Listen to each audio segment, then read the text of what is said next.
Welcome back to Fox Gem, where training is fun. I'm Terry, and that's Freddie you see there in these video clips. Today we're going to talk about how to teach your dog to jump through your arms.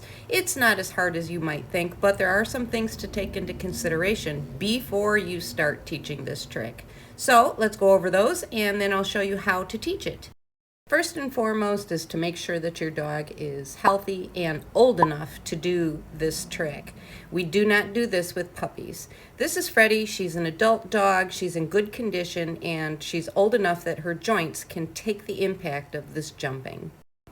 We're going to start by teaching the dog the visual cue of my curved arm. I've got my arm against a wall. I'll use one arm and then two, but we're going to practice with just one arm to start with. If your dog does targeting, when you put your hand against the wall, they might target it, just like that. You just ignore it. Toss the treat while you say jump. When they jump, you mark, yes. You'll probably be tempted to start with your arm too high up the wall or with using two arms. Resist that temptation. Just like all your other training, make sure actions are solid before you add to them. So stick with the one arm until that's solid. Then add the second arm.